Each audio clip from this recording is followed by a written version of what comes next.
Chili Cookoff is like one of those confusing titles where people will listen to the whole episode and then glance back at the title before like it self-deletes. I'm like, what was that about anyway? Why the hell is this episode Chili Cookoff? Like, it's a great title. I didn't love this title when you first said it, but you're the two of you are convincing me that this thing has got legs, just like my icon. There's depth to that title. Depth of flavor and spice. It's just a good title. But not a lot of levels of depth mapping on that. No, very few.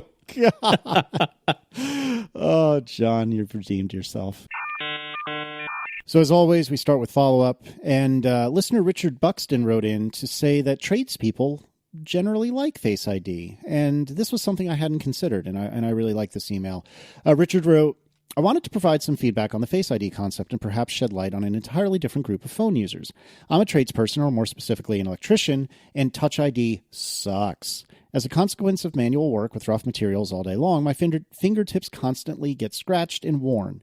The result is that Touch ID on either a 6 or 7 Plus constantly fails. I have perhaps a 10% success rate, and I am therefore forced to type my password in a lot. And thus, Richard, had written that he is really, really, really excited about Face ID. And that makes perfect sense, but it was something I hadn't really considered. The obvious thought of like, people who don't have, hands, or perhaps, don't have fingers that are dexterous enough to be placed on a little fingerprint sensor. That all, is semi-obvious, but I didn't even think of somebody who has potentially 10 working digits, but they're hacked to smithereens because of the line of work that they're in. So I thought that was a really useful follow-up. You also didn't think about people who have weather, which is the first thing that comes to my mind when thinking about Face ID, is the large portion of the year that many people don't want to take their hands out of their gloves or mittens or whatever to use their phone. That's why they have all the special gloves with the touch sensors on them, but then sometimes they only work for a short period of time, or sometimes it can be too cold for them to even work. And to not have to deal with that, to be able to basically say, if I got gloves that are dexterous enough to handle my phone, I don't have to worry that the phone can't touch my fingerprints in any way, even if my fingerprints are pristine.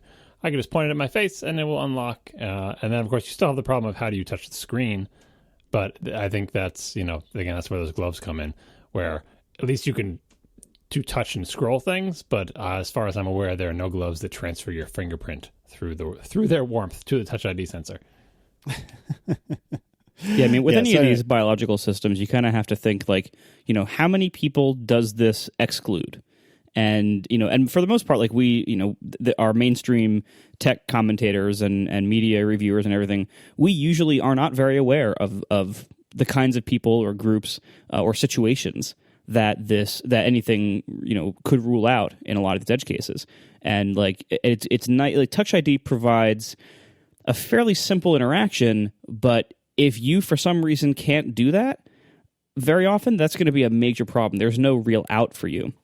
Face ID, I think, is a little bit more flexible. Like they had the thing, first of all, I think more people can probably show their face, but not everybody, of course. But more people can, I think, than can take out their finger all the time. And there's the wonderful accessibility option where you can turn off the looking at it attention detection. So in case people, can't use their eyes that way, then they don't have to be directly looking at the screen for it to unlock. So like there's that kind of accommodation, and you're never going to find a system like this that accommodates everybody, but it does seem like Face ID probably accommodates more situations than Touch ID did. Would one of you like to tell me about why the multitasking gesture feels different on Springboard? This is me. I'm the one who last week described how I couldn't bring up the multitasking switcher reliably from Springboard versus doing it from within an application, so much so that I initially thought it wasn't even possible to bring up the multitasking switcher from Springboard. And I pretty quickly figured out why after the show. I went back and looked at it more closely. And it has to do with something that we talked about, which is animations. When you do the multitasking gesture on a screen that contains an application, as you start to do the swipe up thing, whether you're going to like take a hard right and go multitasking, or go up on an angle and go to multitasking, or go straighter up and go to the home screen, no matter what one of those things you're doing, as you're doing the gesture, the application that was in the foreground starts to like shrink and move upward. Like it doesn't follow your finger exactly, but it reacts to what your finger is doing in a reasonably linear way. I'm swiping up. At the farther up I go, the more shrinky the front thing gets. And, if I flick to the right, I see the little multitasking thing or whatever. If you do it on Springboard, the screen reacts to your scrolling upward from the bottom. Like, it doesn't just sit there and not move at all. It does sort of start to shrink and move a little bit, but then it stops shrinking and moving and is kind of inert for a period of time. If you successfully complete the gesture, the multitasking switcher appears. If you don't successfully complete it, it snaps back to where it was. And that discontinuity, like the fact that there was a different relationship between what my finger was doing and what was on the screen, was apparently enough to make me think it wasn't possible initially and then fail at it a way higher percentage of the time than on other screens. So what I've been trying to do is break that connection, which is hard for me because I'm a visual person, and I, like that when things are connected in that way, it makes sense to me. When they're not connected, it feels like things are broken. But to say, look, the screen's not going to react the same way in Springboard. Just do the gesture, right? Just do your little J-turn, do your little angled swipe, do whatever it is you have to do to make and have faith that even though the screen stops reaction to your sliding finger, just keep sliding it. Just keep sliding, swiping, just keep swiping, and have some confidence. Now, I still am less successful, and it could be that I need some kind of feedback to match up with my your thumb's making a right turn. Yeah, it's going to happen for you. See how the little thing is moving to the right a little bit? Like, I don't know, what the disconnect is there. But I did find out that I'm not the only one. A lot of people did tweet at me and tell me some people also thought it wasn't possible from Springboard until they heard the program. Some people knew it was possible but have much more difficulty doing it. And then, of course, there are all the people who are the equivalent of tap-a-click wizards. Like, I have no problem. I've never failed it a single time. I just make it an exact 45-degree line with my thumb, and it happens every single time. So whatever. Everyone has difficult, it's an accessibility issue. Everyone has different abilities to swipe. But I think the difficulty on Springboard actually is explicable by the difference in animation, because that is the only difference as far as I can tell. Like, it's still like the same gesture works in both places. The only difference is what happens on your screen. And if you have an expectation of something that's going to happen on your screen and it doesn't, it can cause you to pause, to rethink, to move your finger differently, to stop moving, and all those things will mess up your gesture. So I'll keep practicing on my wife's phone. And in the meantime, Apple should consider doing something about that, Jeff, because I don't see any reason why Springboard can't have the same animation when going through the multitasking. Obviously, you're never going to go from Springboard to Springboard, so the only animation it has to initiate is the one that brings the multitasking switcher. And if you bail on the gesture, yeah, it'll snap back to where it was. But I don't see why it doesn't follow your thumb the full way through the gesture to give you the confidence to know that it's going to happen for you. The multitasking screen is going to come up. Yeah, it is weird. I've noticed that as well, that it's super peculiar. Speaking of things that I think you said, John, last episode, I got this phone for $50 and it's fine. Tell me more about that. That's still funny. That was just me describing my sister getting her phone and how I wasn't able to convince her to get an iPhone. And, it occurred to me that would be a good slogan for Android. And some people took that and ran with it. But I did want to offer some clarification, because some people thought it was like they were putting down Android. That is, pejorative, like, oh, this $50 phone, what a piece of crap, right? My main point was the opposite, that the Android phone you can get for $50 is fine, right? And if you're not, as I said, a phone enthusiast or like an Apple enthusiast or a gadget head or someone who appreciates the ways in which iOS differs from Android, the supposed superiority of iOS or Apple hardware or anything like that does not even come close to overcoming the price difference, right? So I got this phone for $50 and it's fine. Sounds like, like Apple people yucking it up. But really, it's Apple's problem, in that if the $50 phone is fine, Apple has a problem there. And the second aspect is people say, well, I do appreciate those differences. I just, I do like high-tech gadgets. I just don't like iOS, or I like Android phones better, or, whatever. And those are the people who are shopping for the high-end fancy Android phones. And those people were insulted that they said, if you're a gadget nerd, obviously you're going to like iOS. And if you're a non-gadget nerd, then Android is fine for you. And that wasn't my intention. I can understand where you got that impression. But yeah, of course, if you don't like iOS at all, but also like high-tech fancy phones, yeah, you're also going to shop for an Android, but you're not going to pay $50 for it, is what I'm getting at there. Like, you're going to actually pay the big money for the fanciest, highest end Android phone, and that phone is not going to cost you $50. So you are excluded from this. I got this phone for $50 and it's fine. The only thing I can say for those people is you do have to make do with a slower CPU. Sorry about that. But other than that, if you like Android and the control it offers and all the various features that Android has that iOS doesn't, like a configurable set of widgets on your lock screen and all that good stuff, then yeah, go for it. But yeah, my main point is I got this phone for $50 and it's fine. Sounds insulting if you're an Apple snob, but really it constitutes a semi-real problem for Apple, because if a $50 phone is fine, why the hell are we all paying $1,200 for an iPhone 10? Yep. Duncan Stevenson Price writes in, regarding AppleCare Plus, did you guys know that you can get a pro rata refund on the plan if you change your iPhone after 1 year? This changes the math. This individual wrote maths. That's incorrect. This changes the math a little, though admittedly not the overall thrust of your argument against buying it.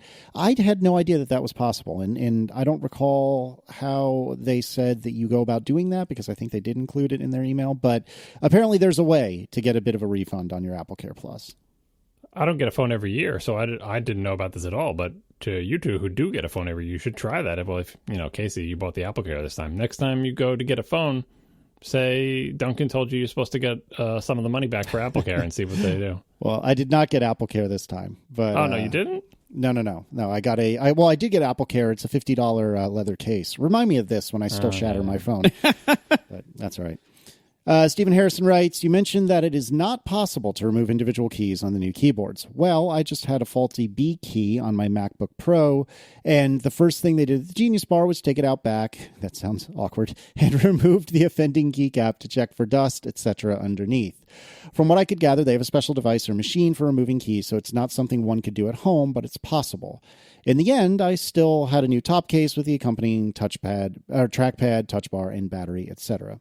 There's been a lot of talk about whether or not you can remove individual keys in a non-destructive way, and Steven certainly thinks that it's possible, although they ended up going the destructive route on his behalf anyway. So what we heard from geniuses in past feedback is, yeah, of course, you can get the keycaps off, right? But that the process of removing them has such a high chance of bending or breaking one of the very, very tiny, very delicate plastic pins that holds these things together, that the geniuses who wrote to us said, basically, I've never seen anyone pull it off successfully, or the success rate is so low that it's not even worth trying. So I don't doubt that they still try to do it, but I wonder, why did this person get a new keyboard? Possibly because they got the keycap off and they thought they had done it successfully, and they tried to put it back on and realized they'd accidentally bent one of the little tiny pins. And it's like, well, that's it, game over, because there's no repairing a bent pin. There's no repairing a broke pin. If you don't get it off cleanly and get it back on cleanly, then it's a whole new top case, which is one of the many reasons that this keyboard is not friendly to repair. Yeah, it seems like the rate at which they're able to properly rescue it with some kind of replacement in store, or some kind of not replacing the entire top case, the number of problems that are solved that way seems significantly smaller than the number that require a whole top case replacement anyway. However the multiple parts inside the keys work out, however the serviceability works out, the reality is this is a incredibly service unfriendly problem. I also, on this topic, there's been a number of good discussions about this on Connected with Stephen Hackett, and because he was a genius back in the day, and he mentioned that the idea of one bad key requiring the replacement of the entire top case of the computer, and the entire top case being a very expensive repair because the entire computer is basically built under it, so that you have to basically take the entire computer apart in order to replace that and put it back together. He mentioned that this is actually not new to this current generation of MacBook Pros. This started with the unibody back, 2011 that the unibody started, 2010, something like that. And ever since the unibody MacBook Pros, you've had to replace the entire top case, and it's been a lot of work if the keyboard breaks in certain ways. The main difference with the new ones is that not only are the keys more likely to break in a way that requires top case replacement, the older keys, you had a better chance of servicing individual keycaps. But also, as we know, the new ones have such an incredibly high key failure rate with whatever it is, specks of dust, things bending, whatever the problem ends up being with these, we know that they are failing way more often than they used to. So the whole top case being required thing is not new, but the rate of failure and how severe the failures are now does seem very new. And even the old keyboards with the scissor switches, I've manually tried to repair many of those, and they have a lesser version of the same problem.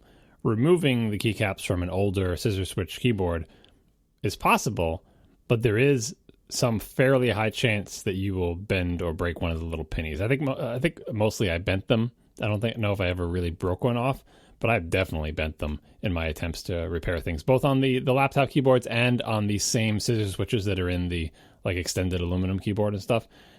It's pretty easy to mangle the tiny semi-clear pieces of plastic in there because it's basically like a bunch of little plastic hingy mechanisms with these little feet, little legs, little cylindrical sticks that snap into these little C-shaped clamps on the keycap, or at least with the scissors it was. I imagine it's similar with the new butterfly ones.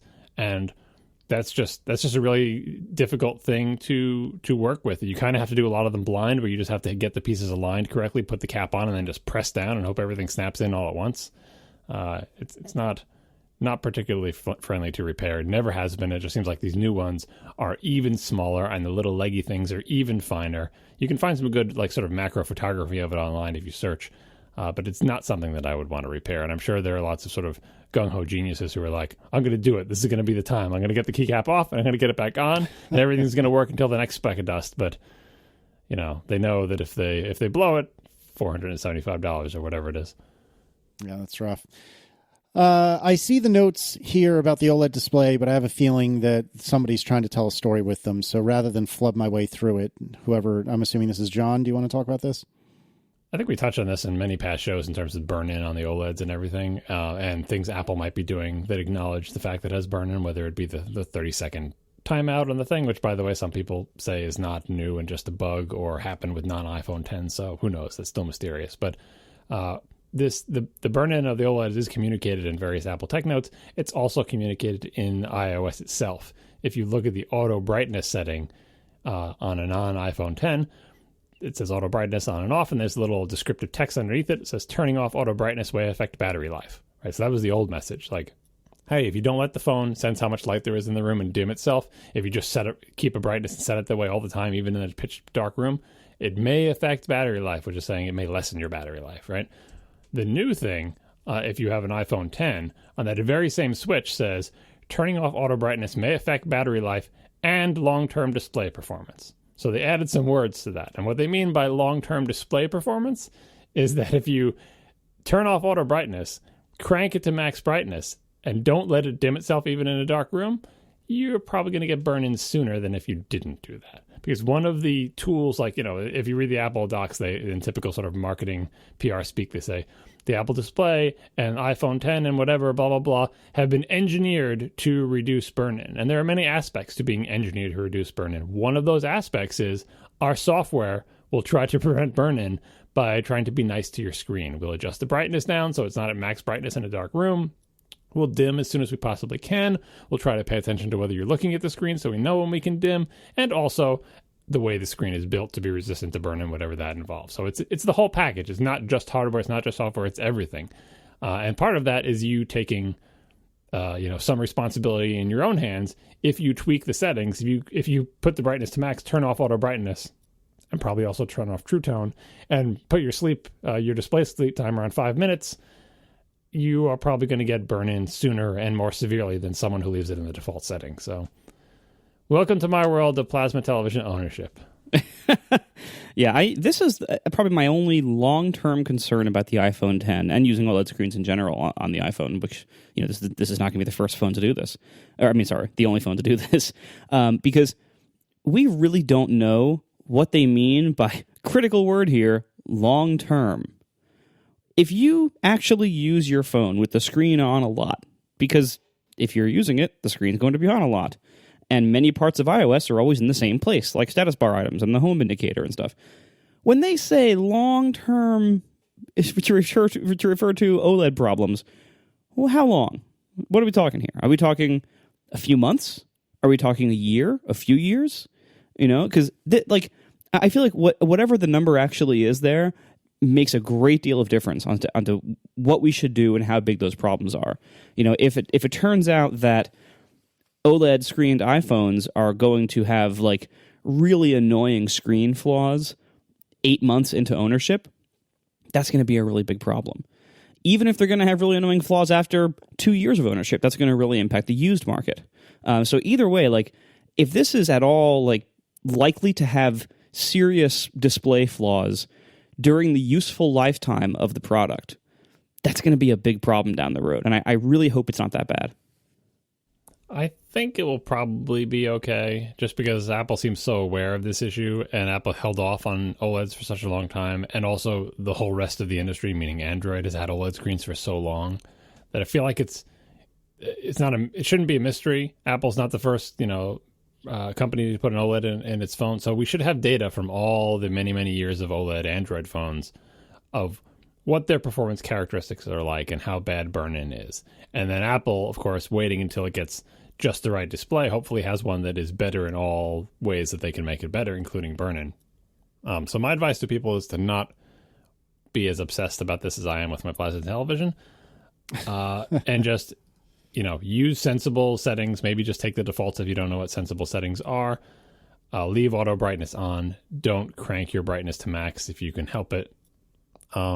Let your display go to sleep, but in general, just use your phone, because my prediction is that image retention will not be a problem in the average lifetime of a newly bought iPhone 10, because I would imagine the average lifetime of a newly bought iPhone 10 is probably like 2-point-something years, right? Because if you buy the fancy iPhone 10, probably you're going to want to buy a new one within at least 2 years, and maybe there's some long tail of people who try to keep them for much longer, right? Because it's an expensive phone. It may be more of a problem when OLED travels down the line to the cheaper phones that tend to be kept longer. And Marco's right about the used market, but I don't know how much people buy their phones contingent on the idea of being able to sell them for have them having high resale value. I'm not sure how common that is. Versus trade-ins, which that's the good thing about trade-ins, is you're not getting a great deal on trade-ins anyway, but I don't think Apple's going to give you guff about trading in your phone for their update program if you've got image retention, because look, it's your damn phone, Apple. It's not my fault it is image retention. Take my phone and give me my pittance for it. So I'm not that concerned. Also, when I look at my plasma television, that is, I don't know how old it is, but it's older than 2 years old, and plasmas are just notorious for image retention.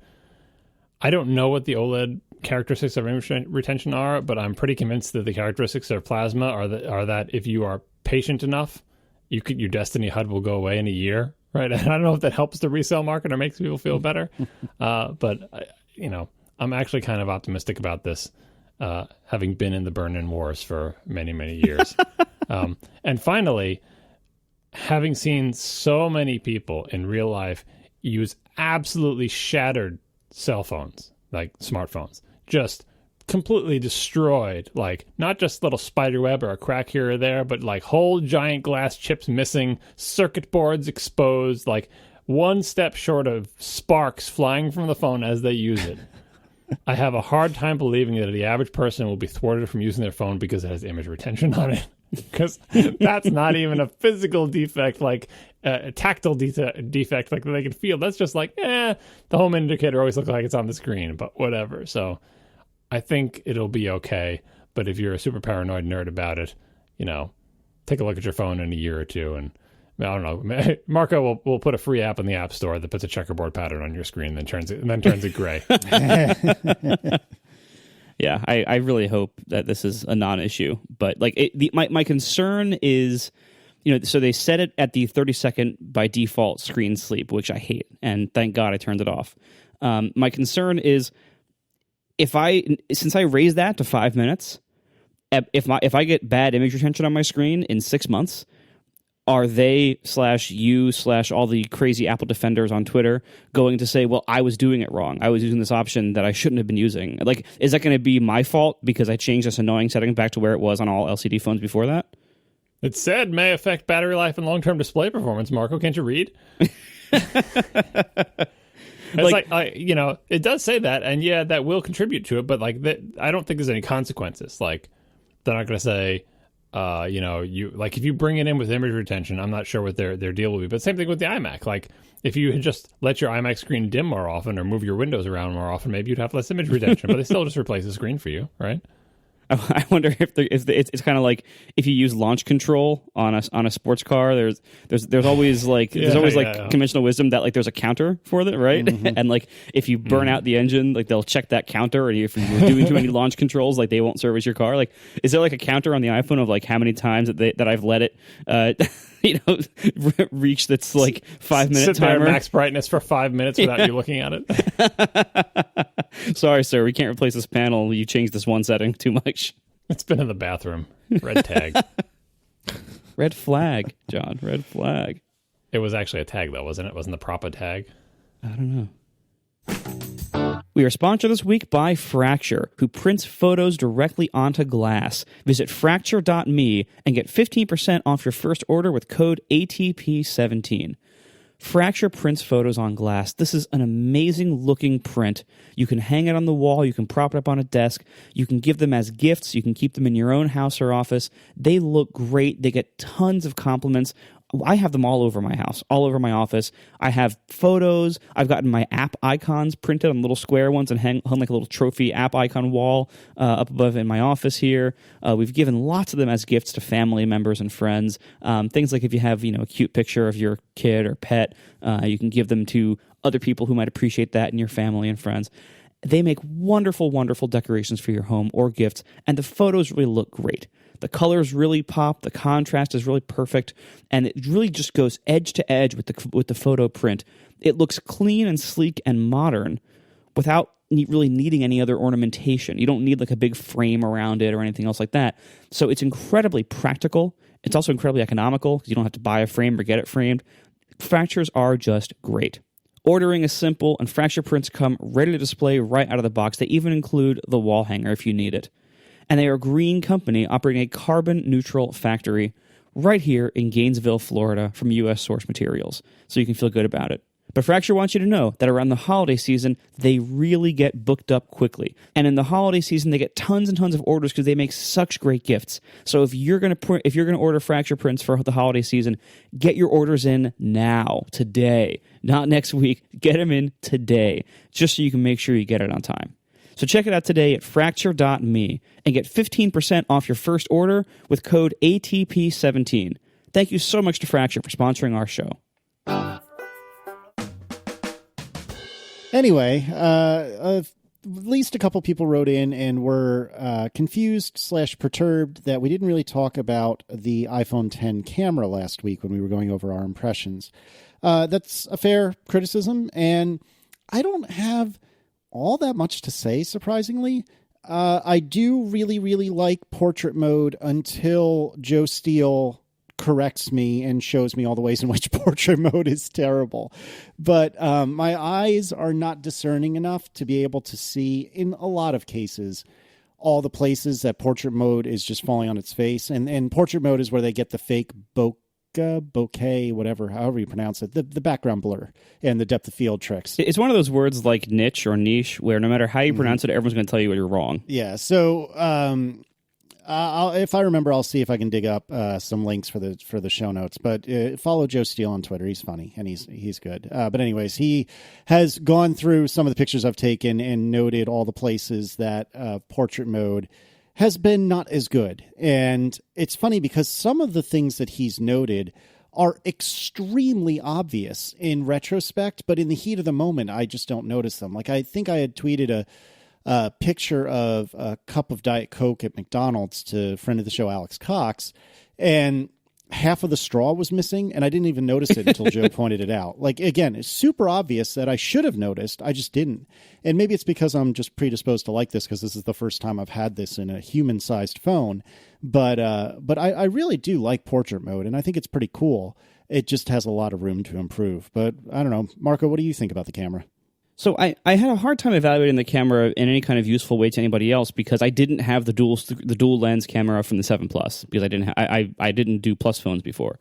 My impressions of it with that giant disclaimer aside, I love the regular cameras on this, the regular wide and the regular, quote, telephoto, which is not a telephoto, but I'll take it because it's like a 45 millimeter ish equivalent, something like that. So I very much enjoy that focal length, and so I've really enjoyed the camera using its regular modes. I have played a little bit with portrait mode and portrait lighting, and have managed so far to take 0 acceptable pictures with it. In addition, when I've seen other people's pictures using these modes, I have seen, I'm pretty sure, 0 of them that I considered, good without obvious weirdness or flaws. Maybe it's because I have a lot of experience shooting pictures with big cameras and big glass with proper background blur with shallow depth of field. But the pictures from portrait mode, and not even getting into portrait lighting, which I think portrait lighting is basically the same thing, but with some weird effects applied to the same data that sometimes work, but usually don't. Portrait mode itself, it just always looks really bizarre to me. It never fools me into thinking that this was taken with a shallow depth of field and a lot of glass. Ideally, it shouldn't be perfect every time, but it should be able to provide that illusion much of the time. And to me, it just doesn't. And maybe I'm just being too picky or too observant or, nitpicking on the details. But the problem with me, I basically have two critical problems with it. Number one is obviously the depth map that it captures just simply is not granular enough. It is not high resolution enough. And you can see there's actually been a couple of apps. One of them is called Focos, Focos. It has this really cool 3D, you can kind of it kind of shows you the picture in a 3D rendering as the depth map, and you can kind of turn it and you can see the different layers that it captured in the depth map. It's really cool to see. But you can see from these depth map viewing apps that the resolution of the depth data is not very high. It's not very granular. It's pretty coarse. There's not that many levels, and it's not doing per pixel depth mapping. So that's why you can have, if somebody has a hair sticking out of their head, that hair will be blurred away in this effect. Whereas on a real camera, that hair, if the rest of their hair was in focus, that hair would be in focus too. And also, infinity starts at the back of the people's head. Not only does it not have a lot of levels, but it uses up all the levels on the stuff that's close to you. So it's nose, cheek, ear, back of the head, and then everything else is one depth, which is behind, the farthest depth. So when you do the 3D thing and you rotate it, it looks like everyone's head is embedded in a wall. And that wall is here are the levels, close, closer, and then everything else is basically either infinity or whatever. And so when they blur the background, they're blurring everything that's beyond their last level of depth resolution as if it's equidistant. And it's not. The tree that's 10 feet from you is different than the tree that's 40 feet from you. But as far as the blurring is concerned, it has no more depth information, so it treats them all the same, which contributes to the what Marco was talking about. If you know what it's supposed to look like and you see these pictures, it's so obvious to you that something is off. Right. So problem number one is that the depth information is not high resolution enough to even do the effect consistently around things like object edges. And that's where usually the obvious problems appear, is around edges, edges of people's heads, edges of objects, because they're just applying this very coarse map and they're trying to be smart about it, and they succeed sometimes. But even Apple's example photos, I remember when the iPhone 8 and 10 were when their event happened and they put up their big press pages on the site, even some of their example photos I thought had obvious flaws in them from the algorithm. So again, maybe I'm just seeing this too much, but they're not capturing enough resolution of depth data to be able to do the edges correctly. That's why edges always look weird and fuzzy, and they blur things that shouldn't be blurred, and vice versa sometimes. And the other problem is what John said, the blur doesn't look right. If you have seen actual blur photos from real optics more than a few times, you will probably recognize that the type and look of the blur in these portrait mode photos isn't right. And it's hard to put into words why, but it's just not the right kind of blur. It doesn't look the way it would look from a lens. Even if the depth map was perfect and they were able to do it pixel by pixel, the blur is still wrong. And so it just looks like a filter. It looks like a cheap image editing filter. that's trying to cover up bad optics, which it is. So well, not bad optics, small optics that are not designed for this. Now, so all that being said, I am very, very happy with the camera without any of these tricks. It's a fantastic camera. And you don't need the portrait crazy effects that all look weird and blur the edges of your dog off. You don't need those to make this camera look amazing. They're a fun trick. They're a fun demo. I'm sure people have fun with them, and I'm sure everyone's going to write in to be saying how much fun they have with them. If you like them, great. But I really, really don't. And the cameras are so good without them that I almost find them like an odd detraction from this otherwise awesome camera. But fortunately, it doesn't get in my way. I just don't use those modes.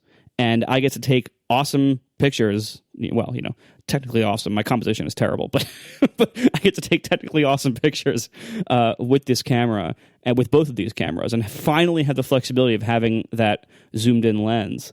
And I love all that. I just have no use for the trickery modes.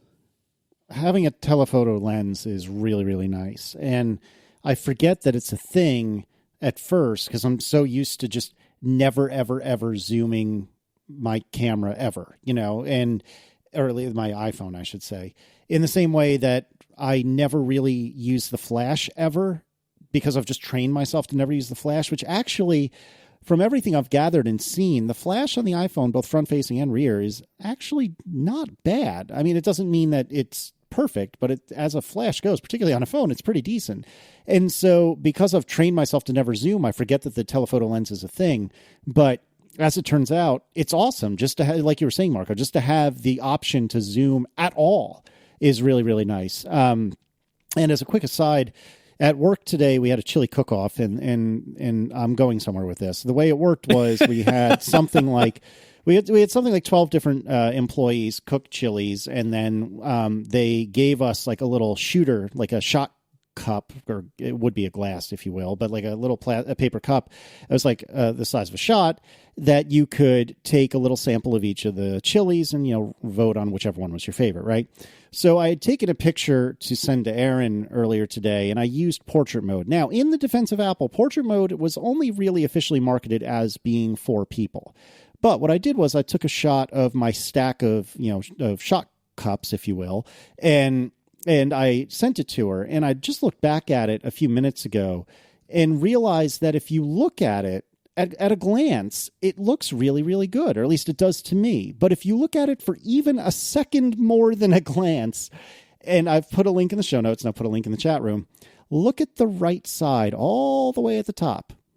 Like, part of the cup is just gone, which is kind of preposterous. The algorithm kind of helpfully found the edge of that design on the cup and expected that was an edge of a person and just blurred it out for you. Yep. Which, I mean, again, to be fair to Apple, like, this is a really crummy situation to put this software through, right? To put this edge detection through. Like, this is ripe for failure. But at the same time, like, it is clear that I'm not going to be giving up on my Micro Four Thirds camera anytime soon. You know what I mean?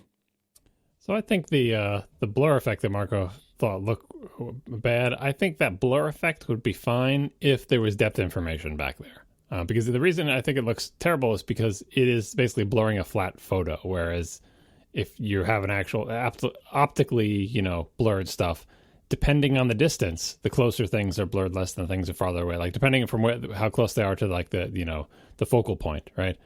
But if you only have depth information for the first 2 feet in front of you, everything behind that is like a blurred poster, and it looks like a blurred poster. But all that said, I agree with Marco. Like, you don't need this. The cameras are great without it. They're that's probably why we didn't talk about it. It's like, these are the best iPhone cameras ever. Everything Apple says it's true. They are better than the previous cameras. And the previous cameras are already pretty good, and they're great, and you'll take good pictures with them. Two things to say about this. The portrait lighting modes, I think, fulfill their purpose better than the portrait blurring mode, because they're so focused on selfies and, dramatic pictures of people. They're more like Instagram filters where we're going to mangle your picture for an artistic effect. No one is going to think this is an untouched photo, and that's the point. The crazy studio lighting where it blacks out the background for extra drama and stuff. You can get some hilarious, weird effects out of that, but it's kind of, that's it. the people who want to use it and try it are getting exactly what they want out of it. Ridiculous, overblown, dramatic effects that are going to screw up a lot of the time. But hey, you take 900 selfies before you pick the one you like anyway, right? So no problem there. As for the portrait mode blurring thing, which has been around for a while now, and I see all over the place in real life and on Instagram, I think the main feature of that is if you don't have a big expensive camera, and most people don't, just look at the numbers, like they don't sell a lot of big expensive cameras as compared to the number of cell phones. This is the first time many people have ever been able to take a picture that has this look that, the thing I wanted to take a picture of now looks sharper because the rest of the thing is blurred. And so I'm not distracted by the background, and it looks like a better picture. It looks more professional. It doesn't matter whether they can tell whether it looks right or not. All that matters is that they had never previously had the ability to take pictures that were anything like this, that had any kind of depth of field, right? It was always like everything was, it was some tiny pinhole camera and everything was in focus because all the light beams were getting funneled through this tiny, tiny aperture on their, cheap camera on their phone, right? And so for them, it's a huge upgrade of never having this effect. And subjectively, looking at a picture of your kid with the background pleasantly blurred out makes your kid look better, right? It's not that they're comparing that to how it would look with an actual wide aperture, big glass, expensive camera, because they don't have one of those and they probably never will. They're comparing it to how it would look with that effect turned off. And as far as they're concerned, this looks better because it just looks closer to like a quote unquote professional picture or a magazine type picture. And I can see that. I can see when I see people use it, like they just say, I just like it better. It looks better. So in the end, the blurring portrait picture is giving people a better experience with this phone, at least in the moment, where they're like, this phone takes pictures that I'm just blown away. Maybe they don't even know what it is about them. Like, they just look better, right? And even if you point out, oh, you just erased your kid's ear, they're like, oh, I hadn't noticed that, but I still like it. My only concern with the blurring, which so many people love, is that I worry that years down the line, they will feel bad that all their pictures are blurred like that. Now, Apple also saves the unmodified picture, so that shouldn't be a problem, but I still worry that somehow that information will get lost or the blurred one will be burned out to a flat JPEG and moved around to a different service and just, I don't know. Like, I've already heard from some people who kind of regret they took a lot of pictures of their kids with that. Maybe they don't know they can recover the original, or maybe they can't anymore because they've exported it in some way. But in general, I think despite what Marco and I and many other big camera-owning people think about it, a lot of people like this feature. I think it helps sell iPhones, and I think it makes people happier with their phone and happier with the pictures they take with it. Yeah, I agree. And again, if you don't take a critical eye to it, which for the three of us is, or certainly the two of you, probably the three of us is hilarious. But if I don't really and truly look at these pictures, even those cups, which as soon as you take a true look at it, it's so obvious how broken it is. But at a glance, I didn't even notice. So yeah, if you're not discerning, then this is more than enough, and it saves you the $1,000+ of getting another camera that has big glass, etc. Yeah, you wouldn't want to spend $1,000 on a camera, right? Yeah, why would you do that? But you might spend $1,200 on a phone. It's fine though.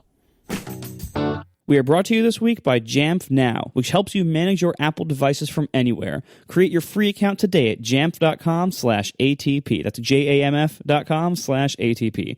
When you first start a business, it is pretty easy to keep track of your own computer and your own phone and your own iPad. But as you grow, you start to buy more technology for your employees, and it gets harder to keep track of everyone's Macs, iPhones, and iPads and how to manage them. Figuring out how to secure, for example, the iPad that your sales rep just lost, this can be tough, and this can require lots of complex technology and setup, especially if you want to do it all remotely from any locations. Jamf Now makes that and a whole lot more much easier. You can configure settings, protect sensitive information, or even remotely lock or wipe a device from anywhere. Jamf Now secures your stuff so you can focus on your business instead with no IT expertise needed. ATP listeners can start securing your business today by setting up your first 3 devices for free, and you can add more after that for just $2 per month per device. Create your free account today and see for yourself at jamf.com/ATP. That's JAMF.com/ATP. Manage your Apple devices from anywhere. All right, moving on to Ask ATP. Kim Alberg writes in, would John consider gaming on the GeForce Now service instead of getting a tricked out new Mac Pro? And Kim included a YouTube link, which we will put in the show notes. So what is GeForce Now and what is this about? What is this all about? So the short answer is no, I wouldn't consider that. But the longer answer is what GeForce Now is. GeForce Now is another sad / I don't know. It's sad to me. Attempt to get gaming, to bring gaming to Mac users, right? You got a Mac, you want to play games. Boot Camp is there for you if you want it. But even if you go in Boot Camp, you probably don't have the best GPU because Apple doesn't sell Macs with it. And so you're like, what if you want to play the most demanding modern PC games, but you don't want to own a PC, you just have a Mac? You're kind of stuck these days. And GeForce Now is a service a lot like some services in the past, including the one I'm most familiar with, OnLive, from many years ago, where it will run the game for you in a data center far away on a tricked out PC with all the fancy hardware, presumably using NVIDIA GPUs, right? And then it will let you remotely control that PC, sending the picture of it to your screen and letting your keyboard and mouse act as input for it. So that's what the GeForce Now service is. And it lets you run on like your dinky, like, MacBook Escape with a wimpy GPU. You can run the most modern game at a really high frame rate, at a really high resolution, because you're not running it. It's running on a fancy computer far away from you. You're just displaying the results as kind of a dumb terminal. But of course, there's no free lunch. You've got latency because you're communicating over the internet. The image quality that you're getting is not going to be the same as if it was running locally because they have to compress that video and send it to you. You need to have a fast internet connection. You need to have not many hitches in your internet connection. You need to have a surprising amount of bandwidth because there are a lot of frames in that video. And that's generally why I wouldn't want it instead of a local computer, because the compromises are not great, and they are especially bad for some of the types of games that I like a game like Destiny. If I wanted to try, I would love to play Destiny 2 on the PC because I get a higher frame rate and it's higher res. But Destiny is the type of game that is very sensitive to lag. It would really affect gameplay. If you wanted to play something like Civilization or some other game that is also very demanding but maybe not as sensitive to lag, I don't know, someone who plays Civilization can tell me if it's a game where you need to have twitch reflexes. But surely there are games out there that you don't care about the extra latency, and it's more about, the rest of the gameplay experience. This would be something you might be interested in. It's going to be a pay service, and then you have to pay for the games on top of that. So it's cheaper than buying a gaming PC, but it's an additional cost. So I wish them luck with this service, and it seems like a good idea. I just wish that gaming would actually get better on Macs. But if that's never ever going to happen, I'm kind of glad that someone still feels like there's money to be squeezed from Mac users who want to play games. As long as they make that amount of money smaller than the price and hassle and desk space of buying a gaming PC, I guess maybe there's a market for it. All right, so Mark MV writes in, do you use a VPN? If so, which one would you recommend? So the motivation here, I think, is that there are many VPN services that allow for different things. One example is if you live outside the United States but want to have an internet connection that appears to be within the United States, so you can use, well, I guess Netflix used to be a good example. Now I don't think it's quite as important. Or any number of other services that are forced to be U.S. only. But another option is if you're just in a public Wi-Fi hotspot and you want your communications to be encrypted, then you could use a VPN for that. I do use a VPN when I am out of the house on a Wi-Fi network that I do not trust, or if for some reason I want to get on my in-home network. And the answer that I have for what VPN do I recommend, well, I recommend the VPN that you run on your Synology that's sitting in your house, which is not a terribly useful recommendation, I'll be the first to admit. But you could install macOS Server if you have a computer at home, a Mac at home that's on all the time. If you have any sort of like cheap computer that can run Linux, you can run, various different servers that do it that way. Or if you have a Synology, I strongly recommend setting up a VPN server on there. If, like me, you connect your Synology to the internet, which I know John's is not. But that's what I do. I can't speak for either of you guys. So, Marco, what do you do for this, if anything? I mostly don't use them because, first of all, I'm hardly ever out of my house. And when I am, I'm usually on the cell network. And I know the cell network is not perfectly secure, but I'm hardly ever connecting to somebody else's Wi-Fi, is what I'm saying. Where I think is probably the most common need for a VPN is to protect yourself in that kind of situation. There are lots of other reasons to use one, as you said. I'm not that up on what's the best solution if security and privacy are the main reasons you're using them. They're like, you can use a big service so the one I use occasionally when I need it is encrypt.me, which is formerly known as Cloak. I signed up for that a little while back, but it's mostly for practicality, not like sheer amount of security. So for instance, at my in-laws' place, their crappy rural ISP blocks outbound SSH connections. So I can't SSH Seriously? into any of... Yes. So I can't log into any of my servers when I'm there. I don't know. That's the dumbest thing I've ever heard. It's probably like... I'm sure it's like, some like Windows worm probably started attacking SSH servers. They just figure they'd block... I don't know. I'm sure there was a reason like that. It's not whatever it is not a good reason. But the fact is I have to occasionally log into servers when I'm away. So I basically bought it just to do that.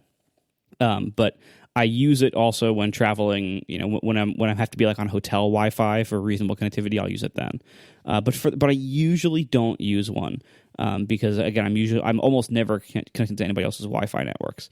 I think the whole idea of connecting to a random Wi-Fi network in public and letting all your traffic flow over that without always being encrypted, like without everything running over HTTPS, which, let's face it, you're going to have something that probably doesn't. The idea of that sounds crazy to me. And I think we're going to look back on this era of using public Wi-Fi networks unencrypted. Like, I think we're going to look back on this and think that was crazy in not even that long, maybe in 5 or 10 years. The whole idea of connecting to random public Wi-Fi and everyone not having every device have a cellular connection that is theirs and private, that's going to seem barbaric.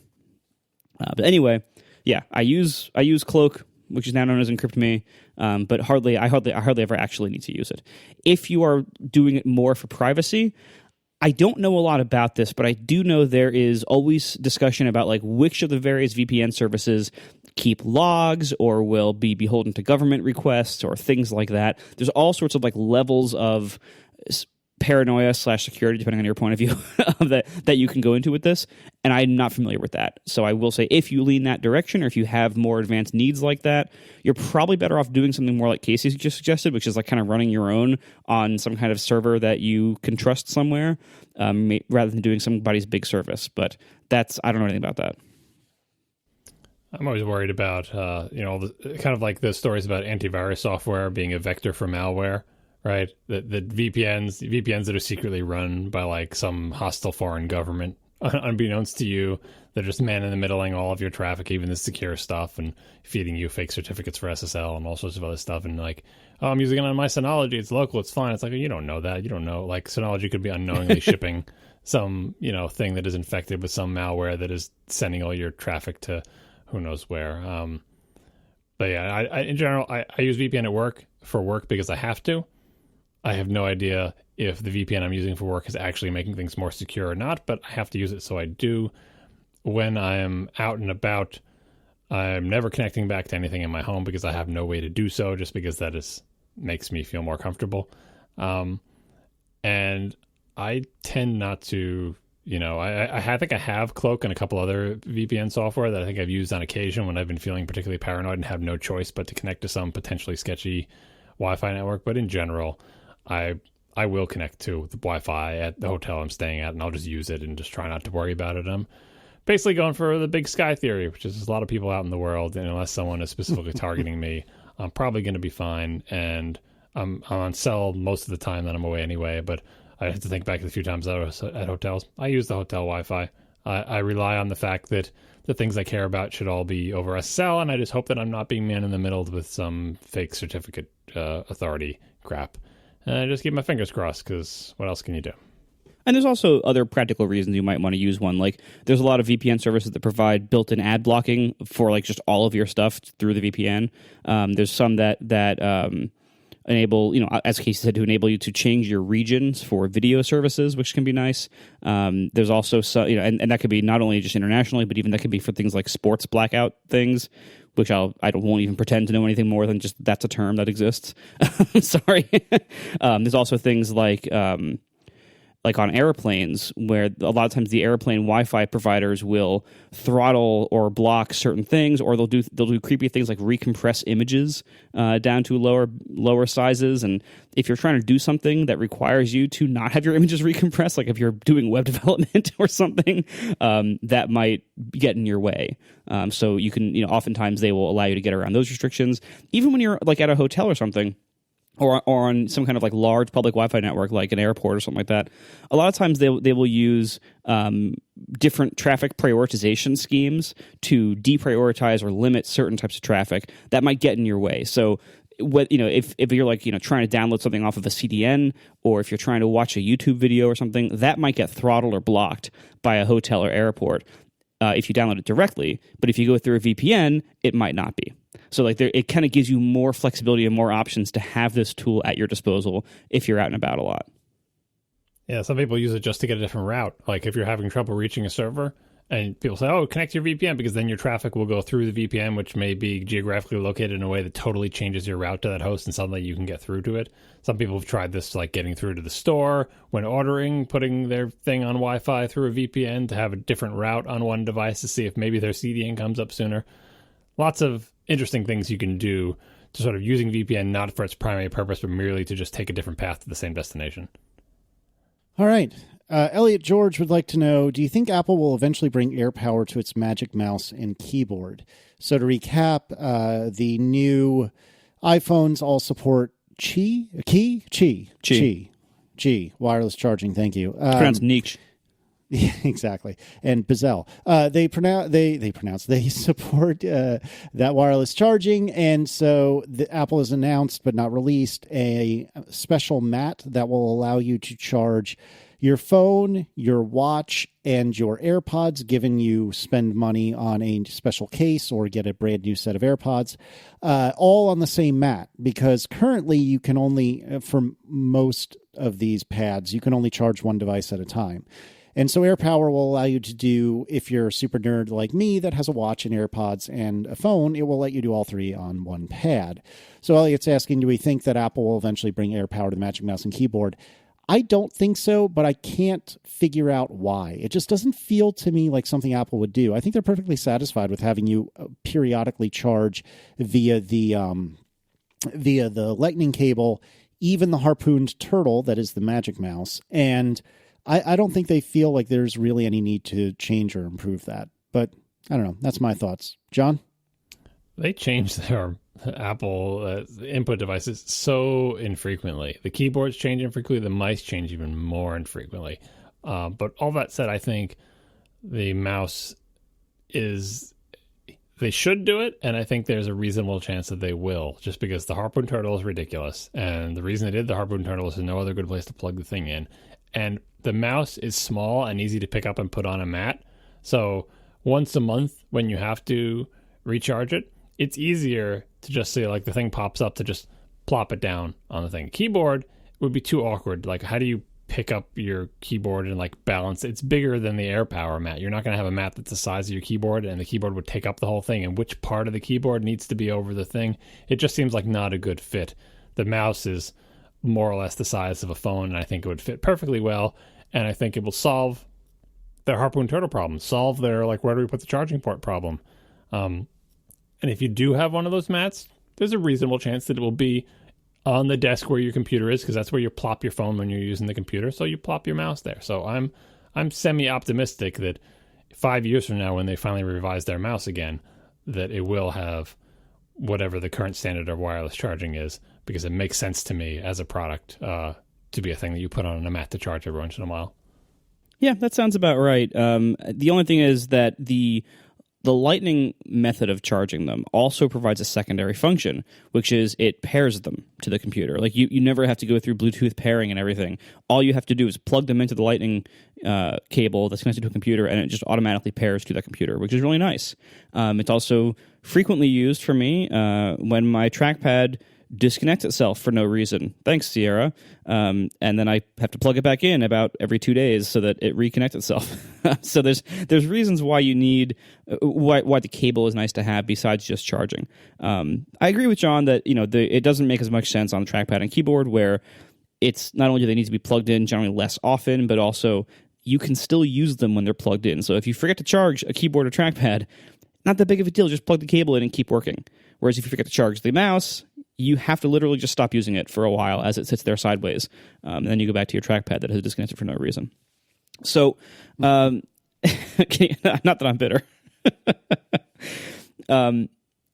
This, to me, it's an interesting problem to solve on the mouse, but if they just move the port to the front of the mouse and gave us a little indentation there, that would also solve the problem with the Lightning port. I think the Qi charging is less necessary and is less compelling for a device that you only have to charge once a month for a little while.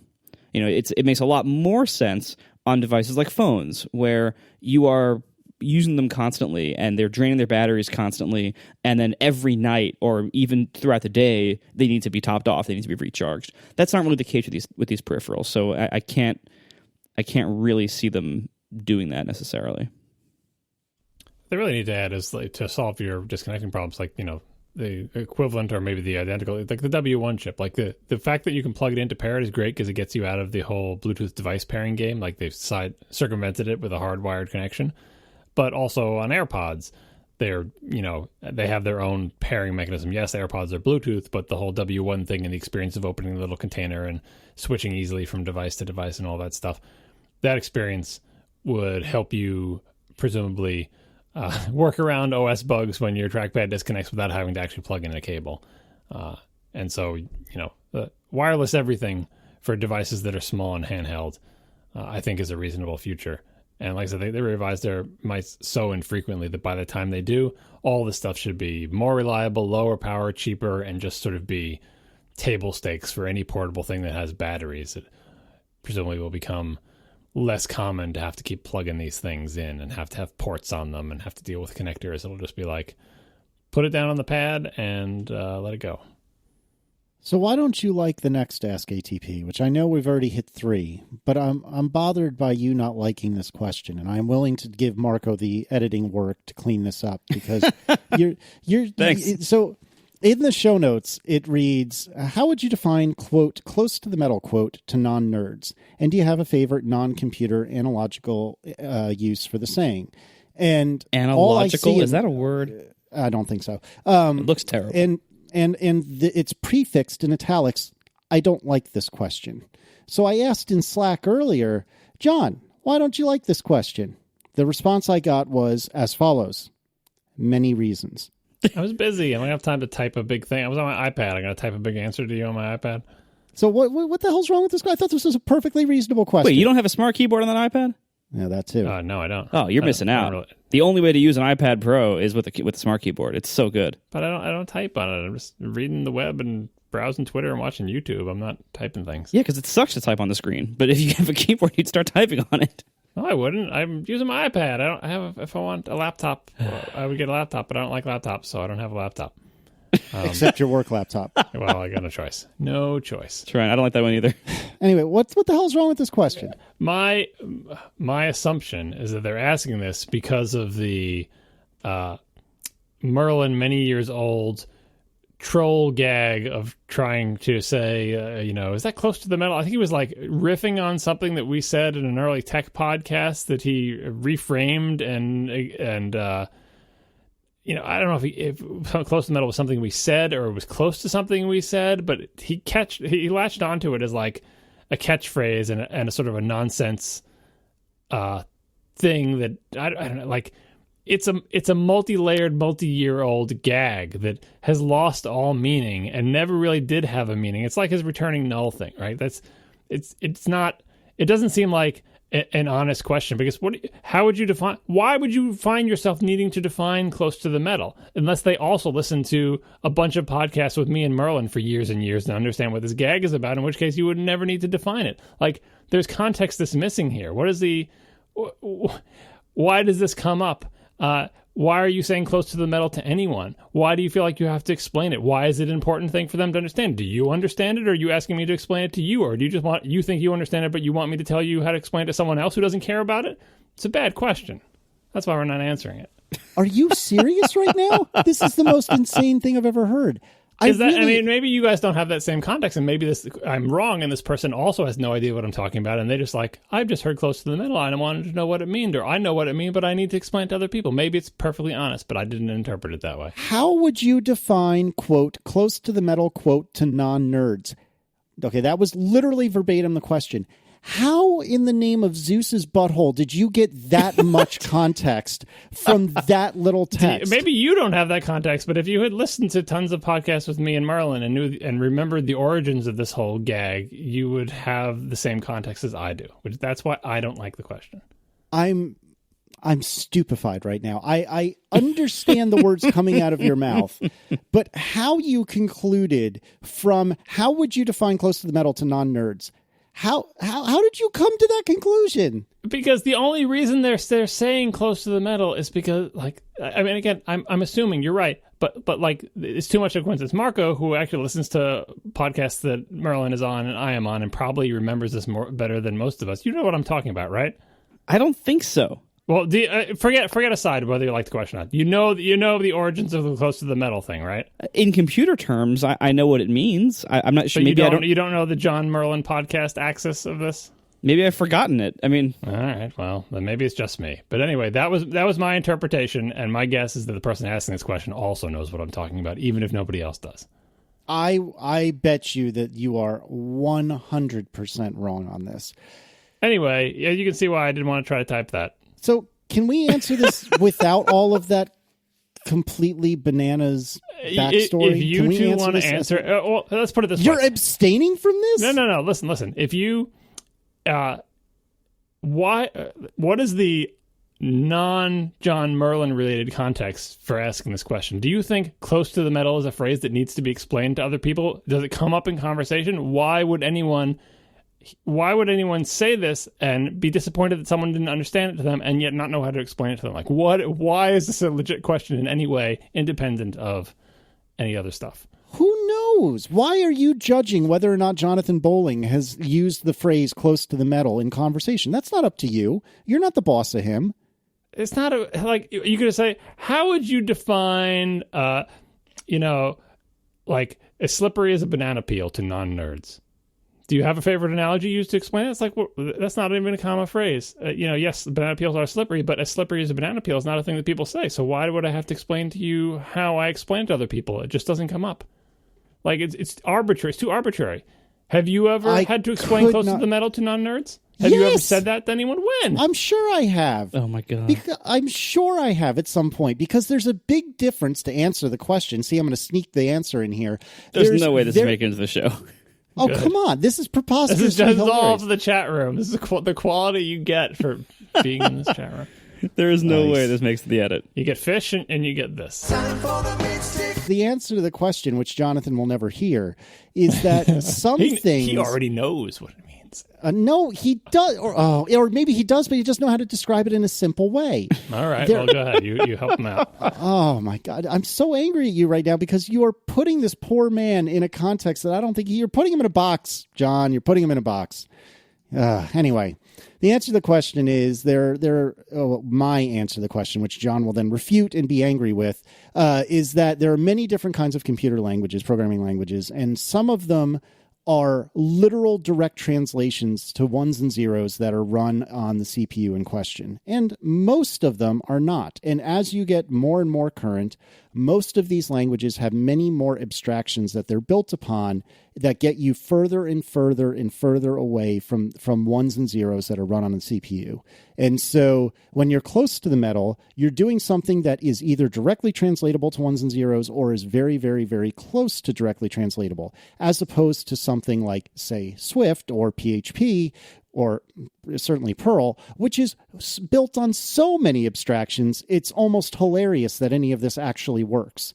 And so, the stuff that the three of us work in day to day is nowhere close to the metal. There are abstractions upon abstractions upon abstractions upon abstractions, and so many. It's a layer cake, just layers all the way down. And thus, that's what when somebody says close to the metal, it means you're working in a situation where you are probably using a tool chain that is very difficult to work in because you're talking. It's more about talking the computer's language than it is talking about human language.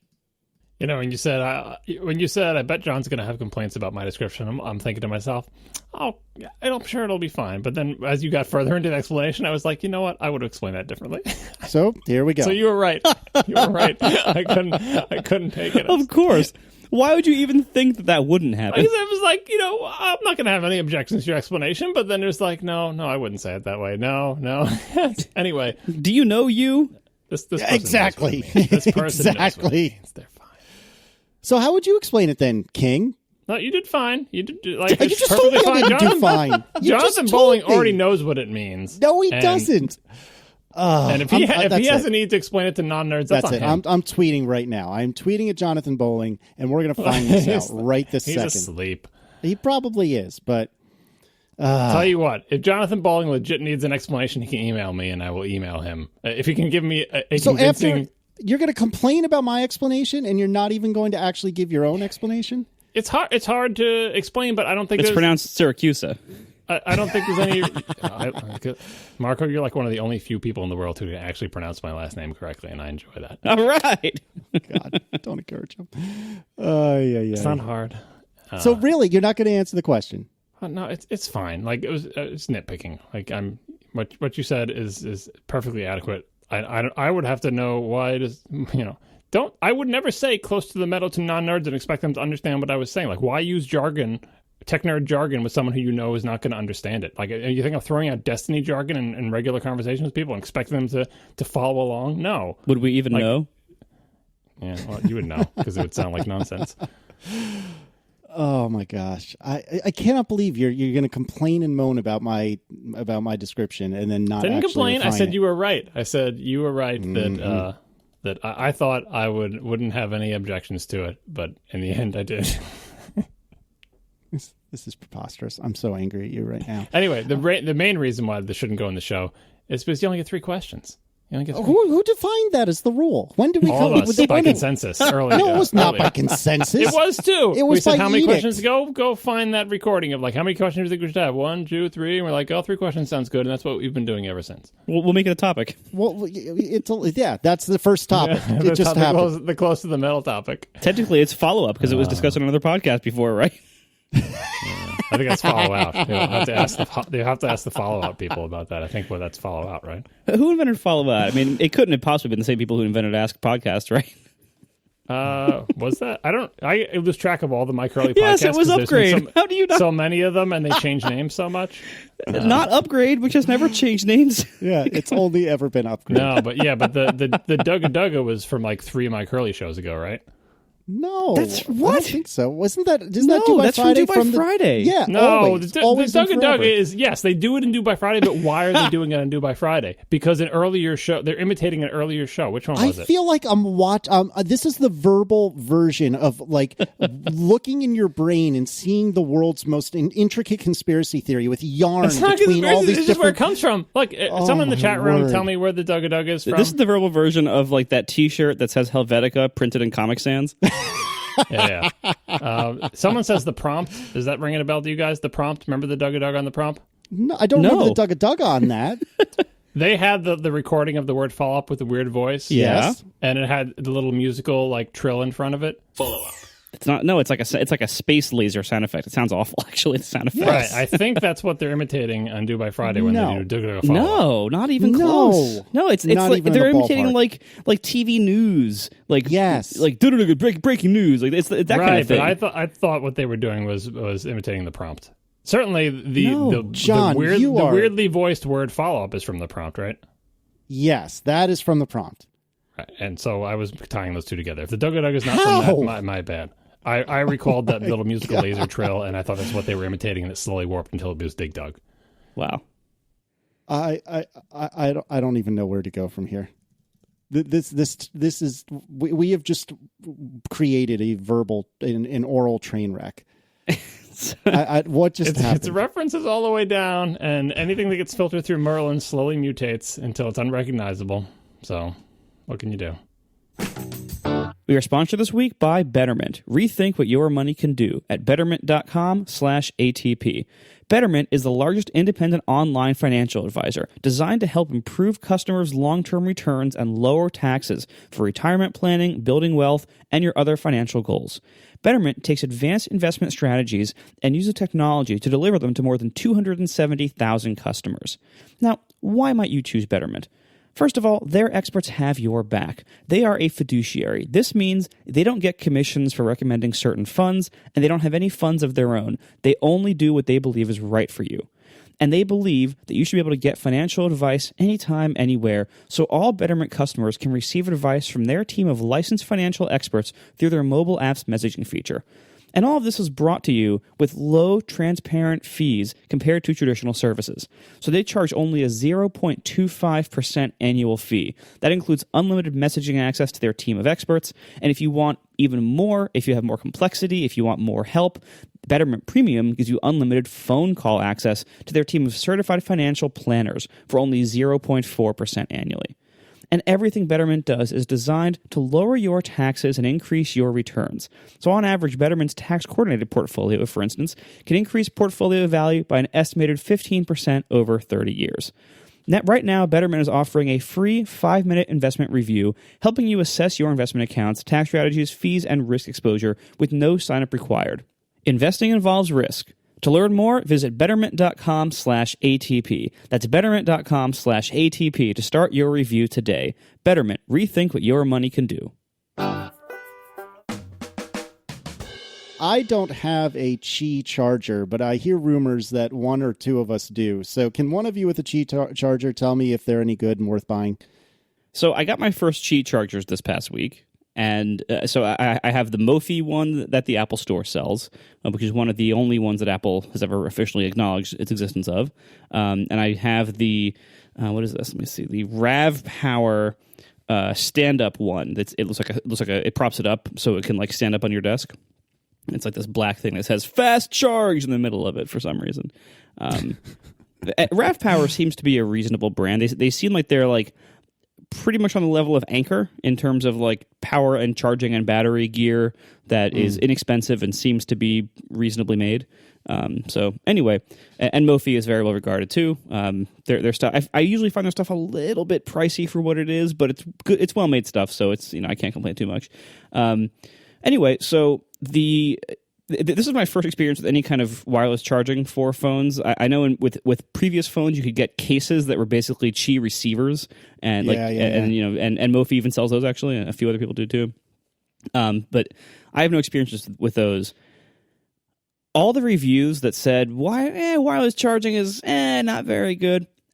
I think the only reason they were saying that is because it seems like Apple gave the Belkin charger to reviewers, not the Mophie charger. And the Belkin charger seems like it has, I haven't tried it because everyone said it sucked, but it seems like it has pretty significant problems with the phone vibrating off of it, and also the like correct target spot of where you have to put the phone being pretty small, and it being very easy to put it on there thinking that you're charging it, but it's actually slightly misaligned, and so it doesn't charge.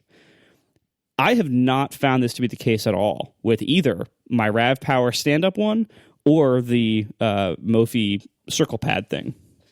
And so let's, I don't know what these are called. The Mophie disc. I know what you're saying. So, let's get that right out of the way.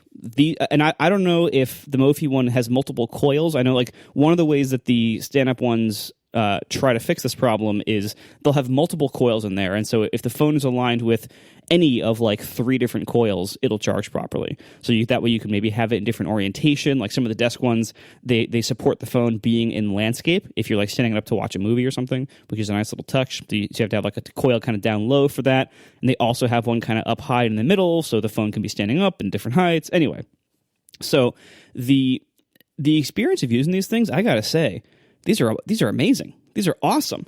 Like, and for a number of reasons. Now, they're not perfect. There are a couple of downsides. As mentioned, you do have to actually land it somewhere near the charging spot. In practice, I have found this to not be a problem at all with these two chargers. Maybe there's other ones that are terrible. Sounds like there are. But with these two chargers, the only ones I've experienced with so far, they seem great.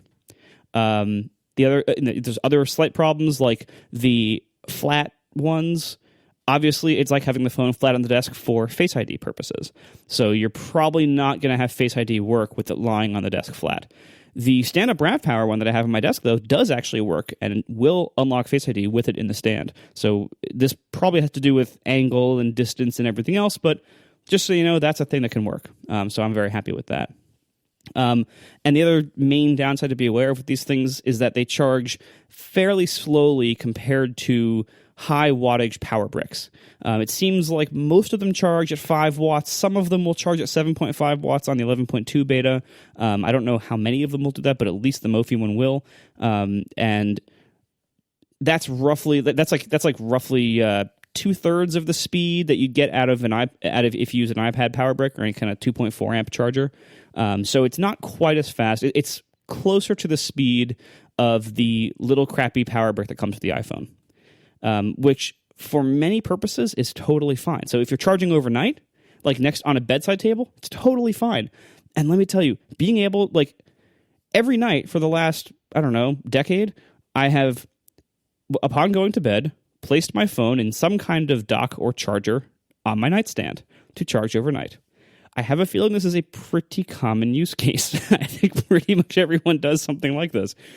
And I've gone through so many different docks and good and bad, lots of different ones. There used to be 0 good docks. Now there's lots of good docks. Our friends at Studio Neat make one, the Material dock. That's wonderful. It even has an Apple Watch option. I have one of those on my desk. It's great.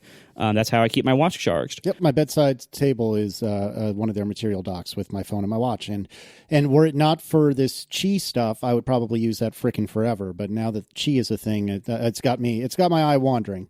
Yeah, and there's been all sorts of efforts over the years to make docks that were easy to lift the phone out of one-handed. I believe Elevation Dock kind of made this famous. Then right after Elevation Dock launched, the 30-pin connector was replaced by Lightning, and it really screwed them over for a while. And they had various attempts to fix that for a while. The way most docks seem to fix this is to just have one of those micro suction pads on the bottom that just sticks it really hard to the surface it's on. So that way you can just pull the phone out and have the dock stay where it is. Then there's lots, and I have the new Elevation dock too. It's also really nice. What's especially nice about it is that you can adjust the alignment and the thickness of its charging things really quickly and easily with little knobs on it. So if you frequently change whether your phone has a case or not, or you change between 2 different thicknesses of cases or something like that, the Elevation dock is great for that. But once you get to Qi charging, once you try a wireless charging pad, I have a feeling you're going to not want to ever use a dock again, because it is so different. It is so much better. Rather than having to align your phone into a dock, no matter how good that dock is, no matter how nicely it's designed, and then having to pull your phone out of that dock in the morning, rather than doing that, to just lay it on a pad and it lights up to confirm that it's charging, like, that's awesome. And then when you want to pick up the phone again, you just reach over and pick it up. It's incredibly, it's so much lower friction. It's so much, both physically and metaphorically. It's so much nicer that it really is like a behavior changer. Similarly, the one on my desk. This is nice. I was reminded by somebody on Twitter the other day. I'm sorry, I forget who right now. I can't find it quickly, but I didn't realize that Wi-Fi iOS app debugging had shipped and is a thing we can now do in Xcode 9. Yeah, I still haven't tried it. I did know it was a thing, but I still have not tried it myself. So the great thing is, all you do is you go. So basically, the reason why I've always have Lightning cables on my desk is that as an iOS developer, you frequently need to, from Xcode, do a build and run where you are building your code that you just wrote and you deploy it onto your iPhone or iPad, and you get to test it right on the device. To do this before this fall, you had to use a cable. You had to be plugged in via USB and a Lightning cable, and it helpfully also charged the phone, which was nice during this time. But you had to do that. With Xcode 9 that came out this fall, you can now do Wi-Fi build and run and Wi-Fi debugging. And all you do is you go into the organizer pane and go to that device, and there's a little checkbox at the top that says something like access via network, and then it's just always available. It doesn't have to be connected via USB anymore. And so this is a perfect combination with a Qi charging device, because you can have your phone sitting there charging when you're not running, and then when you build and run, you can just pick it up and hold it in your hand, and you're running and debugging your code. It's glorious. It is so nice, and it works. As far as I can tell, there doesn't seem to be any difference in performance. Everything seems to work just fine. It isn't like horribly slow or anything in my initial testing and use so far. It's great. So anyway, so now on my desk, I lose a big reason to plug my phone in, or a big reason why I would need to plug my phone in. So that's why this ramp power thing is great to have on my desk, because here's the phone standing up. It's charging much of the time, and when I want to build and run, I can just pick it up, and it's glorious. And another great thing about these Qi chargers is that there are tons of them in all different shapes and sizes and looks. And while most of them, I would say, are these hideous plastic things with fast charge written in capital letters on them somewhere for no reason, some of them are decent looking, and they're all really inexpensive. Like, you can get tons of them because Apple didn't invent Qi charging. It's been around for some time, and Android phones have supported it for some time. And so there's a whole ecosystem out there of existing Qi products that are all pretty functional. You know, they're pretty ugly, most of them, but they're pretty functional, and they're so cheap. And even IKEA makes a lot of pretty decent looking ones. And because they're so plentiful and inexpensive, you can afford to put these pretty much all over the place. Like, I already have the one next to my bed, which is amazing. I have the one on my desk, which is incredibly useful and amazing. I've ordered a few more to have, like, on the kitchen counter, on the end table next to the couch, because, like, when we watch TV, I often will put my phone on that table.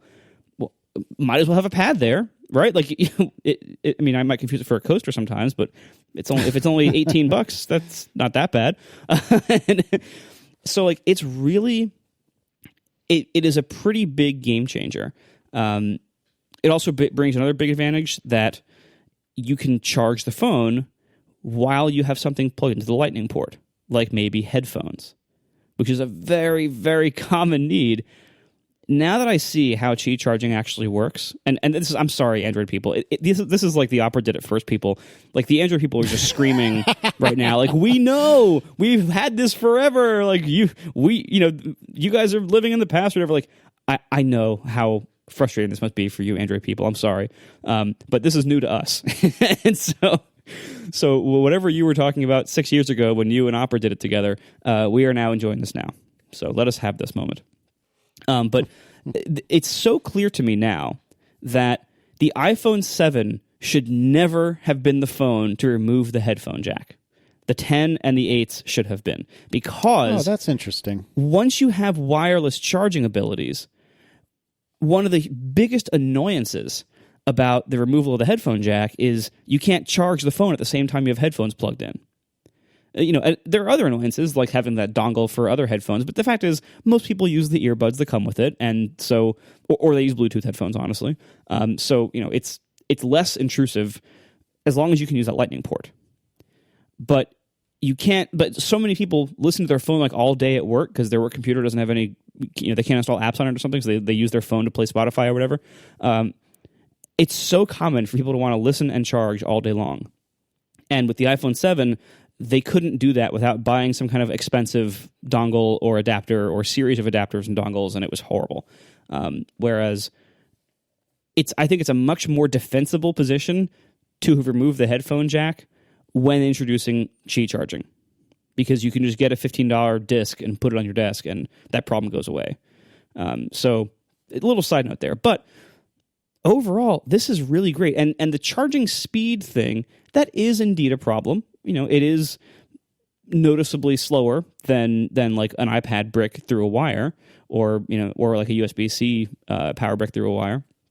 But when you can afford, and when you can practically, and when it's low friction enough to put these little charging pads all over the place, the charging speed becomes less important because the battery is probably more charged most of the time. Like, you don't have to go from 15% to 80% in a half hour, because you're probably not dropping the battery down that low most of the time. And for the very few occasions that you actually need very fast charging, you can plug it in somewhere for that. You could cable it for that. The other benefits of this is that all these times, every single night and throughout the day, that I'm not plugging in a lightning cable over and over again, plugging it in, unplugging it, putting it in and out of a dock, I'm saving tons of wear and tear on the lightning connector and on the outside edge of the bottom of the phone. Like my iPhone 7, I had to get my iPhone 7 replaced after about 6 months because the lightning connector broke. Like, it just, through regular use, it just like started frying cables and then eventually just wouldn't charge because it had probably some kind of damaged pins or something in there. Who knows? And that, from what I learned at the time, that was not that uncommon of a problem to have. And so with this, I'm turning the lightning port from something that I plugged something into, 2 to 8 times a day, probably on average, into something that on some days I'll never use at all. And so that's probably going to be great for long-term reliability of the port and of the phone. So to me, this is pretty much all wins. I don't know. What do you guys think? So what room do you think there is for Apple's AirPower Mat to come into this market and give you something that you feel like you're not getting? Is there a place for Apple innovation here, or is no matter what Apple comes out with, you're just going to keep surveying the field of cheap Android-focused chargers and just buy 50 of them and spread them around your house? I feel like if you have the full Apple combo of AirPods, Apple Watch, and phone, that becomes more compelling for the AirPower Mat, because right now the AirPods and the Watch are not Qi compatible. You can't just put them on a Qi disk and have them charged. They seem to be their own little thing that only the AirPower Mat will support. So if you have all the current Apple stuff, you get the new AirPods or the new case for your old AirPods, you get the Apple Watch Series 3, so it has whatever this thing is in it, and you have the iPhone 8 or 10, then you can go buy the AirPower Mat whenever it comes out. I'm kind of wondering where it is. It seems kind of weird for them not to release it when they release their Qi charging phones, but oh well. That I can see being popular for the people who are all in on new Apple gear and want to charge it all at once. If it isn't too big or heavy, that could also be really nice to bring when you're traveling. If you travel with all those Apple products, that could be nice to then not have to travel with as many chargers or cables. But ultimately, I have a feeling it's going to be very expensive. Who knows where it is? It isn't out yet. And, I think it's going to be a totally good product, probably. It's very likely to be a good product. But I think it's going to be unlikely to be very compelling unless you are one of those Apple superpower users with all the new hardware. See also HomePod, by the way. I think HomePod's going to have the exact same problem. And where is that? Another good question. So you've got all that hardware, but I'm thinking that you're not going to get it because you want your phone to charge while you're wirelessly debugging it while FaceTime can see you. And the AirPower Mat makes everything lay flat on the table. So even though you have... you could get you have AirPods and you could get the new case for it for 60 whatever bucks if you wanted. And you have an Apple Watch, even though you hardly ever wear it. And you have a phone. But I don't think you want all three of those things on the same mat. Even on your nightstand, I would imagine that you don't have your AirPods, your watch, and your phone all charging on your nightstand, because that's getting pretty crowded, right? Yeah, my nightstand isn't big enough for all those things. And for me, my personal use here is weird. I don't use the AirPods. Tiff uses the AirPods. I had to give her mine because they make my ears hurt, unfortunately. Oh, that's right. You got the weird ears. I know. Yeah. I wish I could wear them because they're so good, but I can't. So I don't have AirPods. That's one thing out. And then the Apple Watch, I do wear it frequently, just not for long durations. I wear it almost every day for dog walks and for much of the morning. But then I take it off when I shower and get dressed for the day after dog walk and school drop off and everything else. And anyway. So the Apple Watch lives on my desk, not upstairs. But I get this is the very unusual setup that I have here. I think most people who own the Apple Watch probably wear it every day or most days. So they might have different needs than me. But I'm guessing the AirPower Mat's probably going to cost $100 to $200. Oh, I hope not. Although on a recent episode, I think it was Cortex. Mike and Gray brought up the problem of if you have like one of those bands that doesn't let your watch lay flat, right? Like a link bracelet or something, then I guess you also can't use the AirPower Mat because you can't get your watch, the charging part of your watch on the bottom, to contact with the pad. Yep. And that, mostly what I'm getting at with the AirPower Mat, which seems like a good solution for like, the fat part of the curve of like, hey, you're all in, like you said, you got a lot of Apple stuff and this will charge it all at once and isn't that convenient.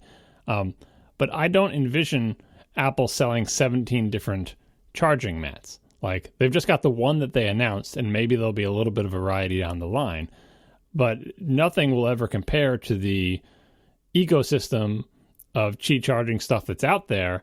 And this is the type of thing, charging devices, even though there is a fat part of the curve where most people charge things like this, there are long tails on both sides of all sorts of different scenarios. Developers who want the thing upright. What I'm thinking of is like, for me, families with lots of devices. We've had lots of problems figuring out where to charge all our devices. And as our kids got older and have more and more devices that they actually care about, we have a problem of where you charge all these things. And the current solution we're using, it is really the only one that physically fits in the space we have allotted for it. We have like a sideboard table, and we have, we all have iPads, and we all have something that's phone-shaped. And some of us have watches, right? There is no room for all those things to be laying on pads. The pad would have to be like 3 feet by 5 feet to fit all those iOS devices in a crazy jigsaw puzzle on it, right?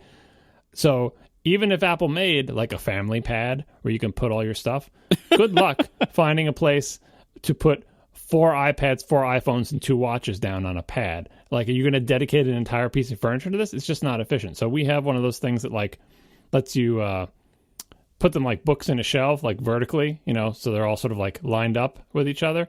And, you plug in lightning cables in the back of them. So it's like this big, it's not even that big. It's like 9-inch by 9-inch square with slots, and you just put the iPads or the phones in the slots, and then you connect the lightning cables from the side, and we can actually fit like 3 iPads and 4 phones and no watches, unfortunately, because it doesn't do watches, into a fairly small amount of space. These extremes, like I always want to have my phone upright and facing me so I can take it on and off when I'm doing iOS development, or I have a family of, many people with many devices and I need a place where they can charge all of them every day and not, cover the surface of some desk with either a giant pad or a rat's nest of wires or both. Apple's never going to address those needs. They're going to make 1 or 2 pads, just like they make 1 or 2 docks, and that'll be that. So despite whatever advantages Apple may have, the Apple Pad charges faster, the Apple Pad can charge your watch, the Apple Pad is less finicky about finding all your devices, it's never going to be the go-to recommendation, I think, because your first question will be, how many devices do you want to charge, and where do you want them to charge, and what orientation do you want them to charge? And pads in general will never be the solution to lots of devices if they require any device that charges on them to lay flat. I mean, imagine if you had a family of 4 people all with 12.9-inch iPads. Like, now you're getting into like a coffee table just filled with iPads facing up. It's inefficient. You want them to be... The Apple Surface. Yeah. Oh, God. But you want them to be vertical. And for vertical stuff, you need, something like the... I always forgot the name of that. The other company started by the guy who did OnLive, Steve Perlman or whatever, for the wireless power delivery, for that Wi-Fi beamforming. Artemis? P-Cell, yeah. Artemis P-Cell, yeah. Something like that where you could actually have them filed like books in a shelf and have them all wirelessly charged, but we're not there yet. So anyway, I'm intrigued by what you described, Marco, like the sort of, I would describe it as crossing a threshold where like, yeah, it's only slightly less annoying to plug in, but you cross over some threshold and it like you're freed up like from, it just feels so different. You never want to like line up a little thing with a hole in it again. And so I'm actually kind of interested in that. I'm assuming my next phone will have wireless charging, and I'll think about, what do I want, a pad for my nightstand? Do I want a little upright thing for my desk? Do I want both? Because they're only $20 each. Maybe I'll get both. I feel like that's the power of this ecosystem, is that because there are so many options and most of them cost pretty little, you can just get a lot of them. And they're probably going to last a while because you're not having some connector that's getting plugged and unplugged all the time. Like, so like the wear and tear on these is probably going to be fairly minimal. I'm guessing this is going to last multiple phones, and maybe down the road it won't be the fastest charging method. I mean, it isn't today even. So like, maybe down the road they'll develop higher wattage ones, and you'll want those in certain places. But I bet having these around everywhere are still going to be useful. So I have a question for you, Marco. I know you've only tried a couple of these so far, but I'm looking at IKEA, and they have something that's spelled RALLEN, and it's an integrated wireless charger, black. That's $12, and it looks That's to pronounced me, chi. Yeah, exactly. It looks to me to be quite a bit taller than what was the good one that you said? The Mophie one. Okay, thank you. It looks to me to be quite a bit taller than the Mophie, but the Mophie is listed on Apple's website as $60, and this is $12. Yeah. Like, having never held the IKEA one, from the best that you can, do you feel like the Mophie one is, like 5 times better than this is? Probably not. I mean, you're paying the Mophie tax. You're also paying the Apple certification tax. Like that's you're paying a lot of taxes on that. For what it is. But this RAVPower one I think was like $20, something like that, somewhere around $20, and it's totally fine too. It seems to charge at the same speed for now. I mean, I don't think it's going to get the 7.5 watt upgrade, but I don't honestly really care that much because I don't need that much charging speed on my desk right at this moment. But I feel like this is the kind of thing where, like, first of all, because everything is so inexpensive, you can afford to try a few of them and see what works best for you. Yeah. But ultimately, if you buy one and it's just kind of okay, and you want to later down the road get a nicer one, you're totally fine. That's totally reasonable. Just move the one that you're not using anymore in one place, move it somewhere else in the house, and you'll figure out a way to use it. Like these things, I have a feeling are gonna be as useful and long lasting as like cables are. Like no one says like, no, you shouldn't buy another lightning cable. You'll never use it. Like sure. Depending on maybe if you buy so many Qi chargers, you might not use it. But like, I know what you mean. Yeah, but like now it's so useful that now I'm thinking like, do I want to replace my little power bank battery with one that includes a Qi pad? Some of them do. Like some of them can. Some of the batteries have Qi charging pads on them, so you could place your phone on the battery and not even use a cable to charge it. Like stuff like that. Like I'm now looking at other things that. Like I just want. Like, can I put one in my car? Can my car dock? I have some kind of like little suction cup mount in the car, so I can use Waze, which at some point we're going to talk about. I have one of those, and it's like, can I get one of those that uses Qi, so I don't have to plug the cable into that over and over again? Like it's the kind of thing. Like once you get one of these things, you see how awesome it is, and you're like, all right, where else can I take advantage of this? Like, can I put one on the couch end table? Can I put one on my nightstand? Can I put one on my spouse's side of the nightstand? Can I put one in the kitchen? Like, you kind of want them all over the place because it's so nice. And then you're walking around with a pretty much always fully charged phone, so that when you do need to leave the house or go somewhere or do something crazy, you can do that, and your phone's not going to totally burn through like the last 20% of battery it has because you haven't been charging it all day. Yeah. So a couple of notes about this IKEA one. First of all, this apparently tops out at 5 watts. Second of all, it may or may not include the wall brick and associated paraphernalia that you need to plug into the charger itself, whereas the Mophie one apparently does come with all that. Also, the Mophie one, as far as I can tell, Marco, does not have any illuminated lights or LEDs or anything when it's charging. Is that correct? No, it has a very small white LED in the base. It isn't like a ring-shaped one. The RAVPower has like a small ring around it that glows softly white when you first put the phone on. It does not stay lit. It just like goes on for like a minute when you first put it on. The Mophie pad, it has a single white LED shining from one dot on one side. I think it's just one side.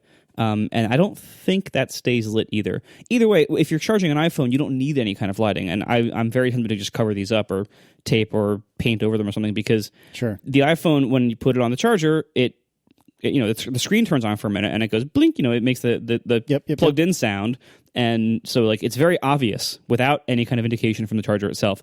The iPhone makes it obvious whether you are on it or not. So, and which is one of the reasons why like I have not yet had any issues with like misalignment or misplacing it, because it makes it very clear. Yeah, and I brought this up because a friend of the show, Jelly, in the chat room had said that he has the IKEA one, and it works fine, but it has a pretty bright white light while charging. And I think it was the Belkin one had a very bright blue light while charging, if I'm not mistaken. Yeah, there was the Anchor makes one that has like this ring of blue LEDs around it. I don't know why. Yeah, it's the kind of thing like, unfortunately, like with a lot of like, you know, cheap commodity hardware, taste does not come frequently to these products. Totally. It's very hard to find nice ones. But I'm sure like now that the iPhone supports this, and now that a lot more high-end buyers are looking for these things, there's going to be a lot more coming out. Like there's this Portland company called Grove Made has one that's coming soon that I've pre-ordered that is like a fancy like metal and cork one for like I think $80. I was going to say, your days of $20 Qi chargers are coming to an end as the artisanal handcrafted ones start appearing. Well, yeah, but and it's like you start buying them. Like the one on my desk, that can be the one that says fast charge in big letters and has an LED in it. But like the one I put in the living room on the couch end table, that's probably going to have to be something nicer. Your whole end table should be the Qi charger, just like every car, like the little like center console things. They all have Qi chargers all over them now, where you just chuck the phone into this little bin and they all charge. Yeah, no, that I want that. No, and it's funny. So IKEA actually sells one of the IKEA things is just like a charger that's almost shaped like a cup holder insert, and the idea is you take a hole saw of like exactly that size, and you can drill a hole into a desk or table or any desk or table you already have, and just drop this in there, and then that becomes a Qi charger, which is kind of clever. Yeah.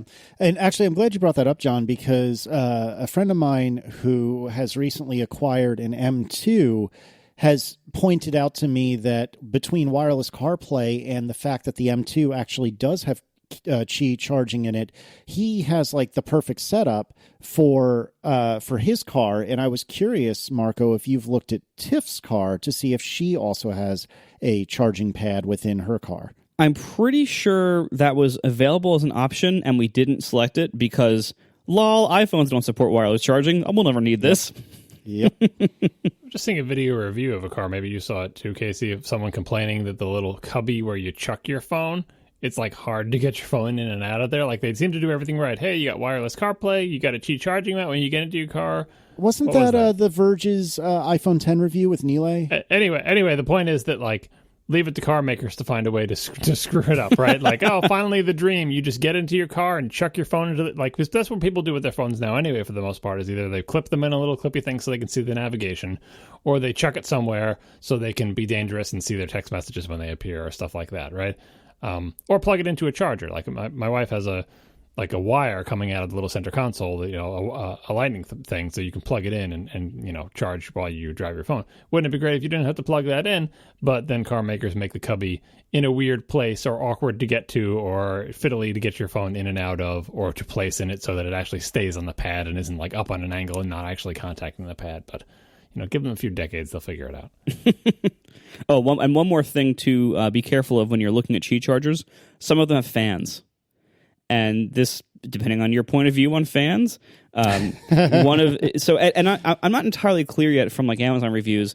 So there's, these things support like the regular 5-watt charging rate. And then the reason why some of them yell fast charge on them is because they support like a higher wattage thing for certain Android phones that have these varying fast charge standards.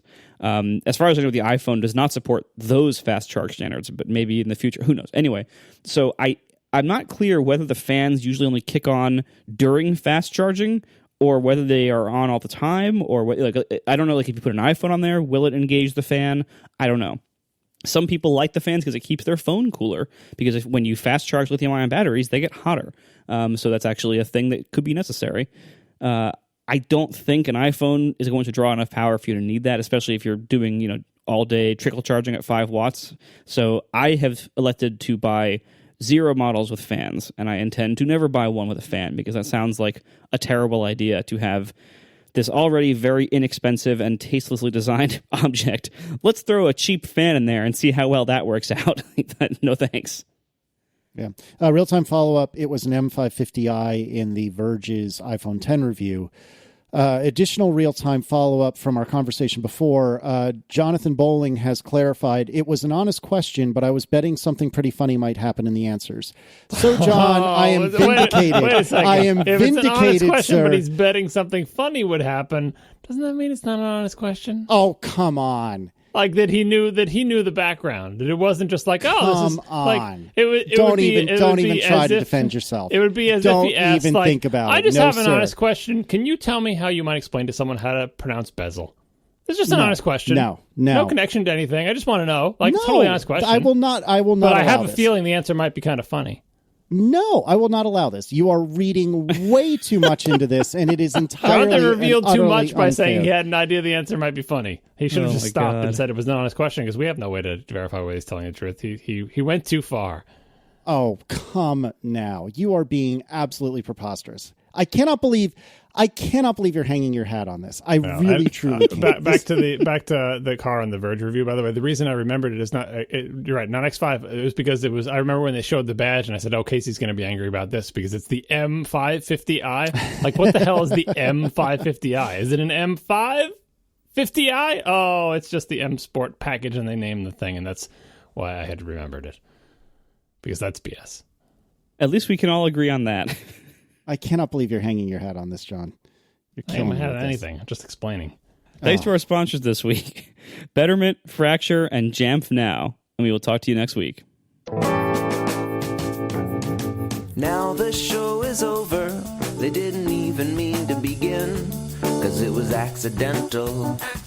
Oh, it was accidental.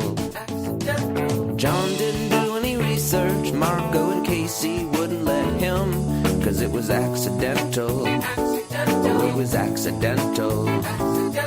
And you can find the show notes at atp.fm. And if you're into Twitter, you can follow them at CASEYLISS. So that's Casey Liss, MARCOARMENT, Marco Arment, SIRAC, USA Syracuse. It's accidental. They didn't mean to. Accidental. Tech podcast so long. Are we still friends? No, we're still friends. I just hate John a little bit.